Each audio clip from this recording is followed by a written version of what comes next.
السلام علیکم ناظرین، کیسے ہیں آپ؟ امید کرتے ہیں کہ آپ حضرات خیریت و عافیت کے ساتھ ہوں گے۔ ناظرین، اگر آپ محرم کے مہینے میں یعنی 10 محرم کے دن فاتحہ کرتے ہیں، نظر و نیاز کرتے ہیں، لوگوں کو کھانا کھلاتے ہیں یا پھر بریانی پکواتے ہیں، تو آپ کو یہ ویڈیو اینڈ تک ضرور دیکھنا چاہیے۔ اس حوالے سے شیر ہندوستان حضرت علامہ و مولانا مفتی سلمان اظہری صاحب نے کیا کچھ کہا ہے، آئیے سب سے پہلے دیکھتے ہیں یہ ویڈیو، اس کے بعد ہم آپ سے ویڈیو کے آخر میں کچھ ضروری بات کریں گے۔ آج میں یہی بات کہنا چاہتا ہوں، امت کو جن مسائل کی آج ضرورت ہے اس پر ڈسکس بھی ہو، اس کے لیے لائے عمل بھی تیار کریں۔ لوگ آ کر کے آج یہ مسائل ضرور رکھیں۔ دیکھیں، آج محرم کا یہ مہینہ چل رہا ہے، اس کو آپ میری تنقید نہ سمجھیں اور نہ ہی میں کوئی گستاخ ہوں۔ میں مولا امام حسین رضی اللہ تعالیٰ عنہ کا پیدائشی شہدا ہوں۔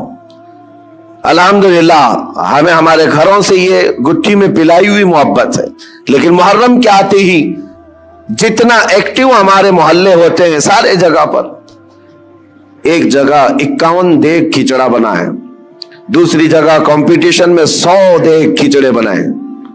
51 دیگ، 100 دیگ، ٹھیک ہے، پکاؤ کھلاؤ، لیکن ایک بات میں آپ کو بتاؤں، کھلانا ثواب ہے۔ کس کو کھلانا؟ پیٹ بھرے ہوئے کو کھلانا؟ یہاں تو حال یہ ہے جو خود گھر میں کھا کھا کر موٹے ہو چکے وہی کھچڑا کھانے بھی آ گئے۔ کوئی ایسا بندہ تو ہمیں نظر نہیں آیا جس کے گھر میں ایک روٹی بھی نہیں ملتی اور وہ آ کر کے کھا گیا ہو، تو اس کے لیے ثواب ہی ثواب ہے۔ غربا اور مساکین کو کھلانا بہت بڑا ثواب ہے۔ سرکار غوث پاک نے تو فرمایا، میں نے ساری نیکیاں الٹ پلٹ کر دیکھ لیا، صرف 2 نیکیاں ایسی نظر آئی جو رحمان کو سب سے زیادہ محبوب ہیں۔ انہوں نے اپنے ملفوظات میں لکھ دیا ہے، فرماتے میں نے ساری نیکیاں چھان کر دیکھ لی، 2 نیکیاں جو سب سے زیادہ اللہ کو پسند ہے، ایک بھوکوں کو کھلانا، دوسرا ننگوں کو کپڑا پہنانا۔ لیکن یہ شرط بتائی کہ بھوکوں کو کھلانے کا مطلب یہ ہے کہ جو غربت اور افلاس کی وجہ سے کھا نہیں پاتا۔ میرے اس کہنے کا مطلب یہ نہیں ہے کہ امیر لوگ کھچڑا نہیں کھا سکتے، تبرک نہیں کھا سکتے ہیں، ہم بھی کھاتے ہیں، آپ بھی کھائیں، سارے لوگ کھائیں، لیکن میرے عزیزو، ہمارا کل اثاثہ لا کر کے کیا انہی ساری چیزوں پر ہی خرچ کرنا ہے؟ امت کے لیے ایسے مسائل ہیں، پورے محلے میں گھوم پھر کر کے ہم دیکھ لیں، ہمارے لیے، ہمارے بچوں کے لیے کوئی ایسا کوچنگ سینٹر نہیں ملتا جہاں پر غریب بچوں کو پڑھا کر کے IAS یا IPS تک کی تعلیمات دی جا سکے، اس کے لیے کوئی سوچتا بھی نہیں۔ اور نہ ہی کوئی ایسا ادارہ ملتا ہے محلوں میں کہ بچہ ہمارا اسکول جاتا ہے، کالج جاتا ہے تو ساتھ میں چل کر کے حافظ قرآن بھی بن جائے۔ ڈھونڈ کر کے نکالو، نہیں ملتے۔ ہماری لاکھوں کی ایک مشت رقم جو ہے صرف ہمارے ایک وقت کے کھانے میں چلی جاتی ہے، ایک وقت کے کھانے میں آپ کو یہ بات اس لیے عرض کر رہا ہوں، جب مسائل بہت زیادہ ہیں تو جو امپورٹنٹ مسئلہ ہے اس پر اپنی انرجی خرچ کرنا چاہیے، اس پر ڈسکس بھی ہو اور اس کے لیے عمل بھی ہو۔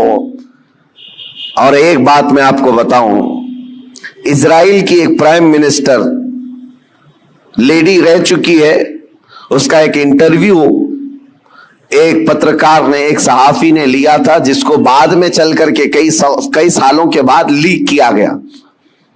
اس نے انٹرویو میں جو پوچھا تھا اس لیڈی سے جو پرائم منسٹر تھی اسرائیل کی، کہا کہ آپ کی بہت بڑی مخالفت ہو رہی ہے کہ آپ ایک ایسی پالیسی پر عمل کر رہی ہیں جس سے پورا ملک جو ہے آپ کے ساتھ نہیں کھڑا ہے، پارلیمنٹ کے جتنے ممبر ہیں وہ آپ کے لیے اتفاق نہیں رکھتے، کیا بات ہے؟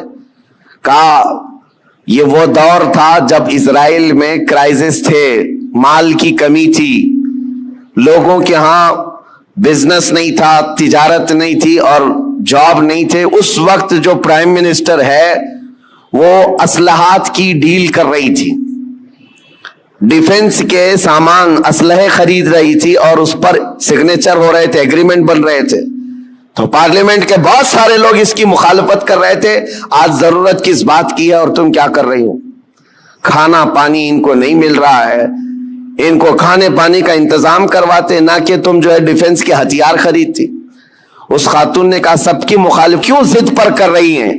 سنو میرے عزیزو، وہ یہودن ہے، یہودی اسرائیل کی رہنے والی، اور پرائم منسٹر وہ کہتی ہے میں یہ کام جو کر رہی ہوں اس کام میں میں انسپائر ہوں، بہت زیادہ متاثر ہوں تو پروفیٹ محمد صلی اللہ علیہ وسلم سے، مسلمانوں کے رسول محمد صلی اللہ علیہ وسلم سے۔ کہا وہ کیسے؟ کہا کہ انہوں نے زندگی میں جو اسلامک سلطنت اسٹیبلش کر دی مدینہ طیبہ میں، حالات ان کے بھی اس وقت ایسے تھے کہ ایک کھجور پر ان کے صحابہ پورا دن گزار لیتے تھے، گٹلی چوس کر کے رہ جاتے تھے، ایک پیالہ دودھ کا مل جاتا تو 10 لوگ پی لیتے تھے۔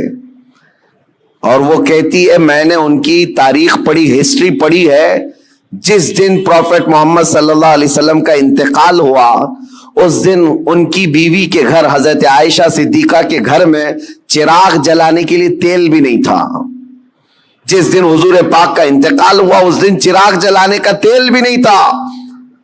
وہ ایسی سادی زندگی تو گزار گئے، لیکن وہ خاتون کہتی ہے چراغ جلانے کے لیے تیل تو نہیں تھا، لیکن سب سے قیمتی اور سب سے عظیم اس زمانے کے 9 تلواریں ان کی دیوار پر لٹکی ہوئی تھی۔ گویا کہ اس محمد صلی اللہ علیہ وسلم نے یہ میسج دیا تھا کہ کھانا ایک وقت کا کھا کر نگل لوگے، دوسرے وقت پھر بھوک لگے گی، دوسرے وقت کا کھا لوگے، تیسری بھوک پھر لگے گی، لیکن تمہارے لیے امت کے ڈیفنس کے لیے جو چیز چاہیے تھی وہ محمد صلی اللہ علیہ وسلم نے وقت کی ضرورت کو محسوس کر کے پہلے سے میسج دیا تھا۔ وہ اسرائیلی یہودن کہتی آج میرا یہ عمل ہو سکتا ہے 40 سال بعد آنے والی میری قوم دیکھ کر فخر کرے گی کہ ہمارے لیے کتنی محفوظ پناہ گاہ یہ بنا کر کے چلے گئے۔ میرے عزیزو، میں تعریف کے لیے نہیں کہہ رہا، بات یہ کہہ رہا ہوں، یہ ہوتی ہے قوموں کی تعمیر۔ آج ہم تو کھچڑوں میں رہے، کھچڑا ناجائز نہیں ہے، کھانا چاہیے، اچھا ہے، گھر میں بناؤ، جب من کرے کھاؤ، لیکن اس کے لیے اپنے لاکھوں روپے کی لاگت محلوں میں اس طرح سے تقسیم کر کے ختم کر دینا۔ ہاں اس کو حق بنتا ہے وہ حلوہ بھی کھائے، کھچڑا بھی کھائے، لیکن ساتھ میں امت مصطفیٰ کے مستقبل کے لیے عمارت بھی کھڑی کرے، اس کو یہ حق بنتا ہے۔ میرے عزیزو، مجھے ایک بات یاد آتی ہے، ہمارے ایک استاد، ان کی یہ سوچ تھی، وہ مثال کے طور پر میں عرض کر رہا ہوں، ہمارے ایک ساتھی نے ہماری شکایت کی کہ حضرت جو کپڑے پہننا ہے سارے طلبہ کو، اس کے علاوہ ایکسٹرا یہ کپڑے پہن لیتا ہے میرے بارے میں۔ کہا یہ صدری پہن لیا یا جاکٹ پہن لیا، کہا جو سٹوڈنٹس طلبہ پہن رہے ہیں اس کے علاوہ ایکسٹرا یہ۔ تو انہوں نے کہا کہ بالکل میں سب کو برابر دیکھنا چاہتا ہوں، کس کو کیا پہننا چاہیے۔ اور اس کے بعد انہوں نے ایک جملہ کہا تھا ان کو شکایت کرنے والوں کو، کہا اس کی طرح 4 صفحے سبق تو بھی سنا دے اور تو بھی ایسی کپڑے پہن لے۔ ہاں اگر کسی کام میں تم پورے اترے ہوئے ہو اور دوسرا تمہاری دیگر ضروریات بھی پوری کر رہے ہو تو کوئی مسئلہ نہیں۔ میرے کہنے کا مطلب یہ ہے کہ آپ بڑی بڑی نیازیں کریں، لیکن اس وقت جب امت کی مستقبل کی ضروریات پوری ہو رہی ہو پھر کھانا بھی کھلائیں، دیگیں بھی چڑھائیں، اچھا ہے، عرس بھی کریں۔ یہاں حالات تو یہ ہے کہ ہم یتیمی کے حالت میں آ گئے ہیں آج۔ میاں کتنے تو ایسے ہمارے مسلمان کپلز ہیں اپنے چھوٹے چھوٹے بچوں کو لے جا کر کرسچن اسکول کے باہر کھڑے کرتے ہیں اور ایڈمیشن کے لیے پاپڑ بیلنے پڑتے ہیں، اور ان کو کتنی مرتبہ وہاں پر عیسائی نن ہو کہ پادری ہو تانے مارتے ہیں، ٹانٹ مارتے ہیں، کتنی مرتبہ ایسی شکایتیں آئیں۔ لیکن کیا کریں، ایک جگہ پر مجھے خود یہ بات یاد آتی ہے، ہمارے مقتدی تھے ایک حاجی صاحب، اپنے 2 بچوں کو ایک بورڈنگ اسکول میں انہوں نے ڈالا تھا، 4تھی اور 5ویں کے بچے، سال کا 4 لاکھ روپے پے کر رہے تھے۔ اور ایک بار وہ مجھے ساتھ میں لے کر گئے دکھانے کے لیے کہ آئے دکھاتا ہوں کتنا بہترین ہے، 45 ایکڑ میں بنا ہوا یہ بورڈنگ اسکول ہے، سب کچھ ہے۔ میں گیا تھا، ان کے مینیجر سے میں نے پوچھا کہ شیڈول کیا ہے آپ کا، بچوں کو کیسے آپ ٹریٹ کرتے ہیں۔ انہوں نے صبح 5 بجے سے لے کر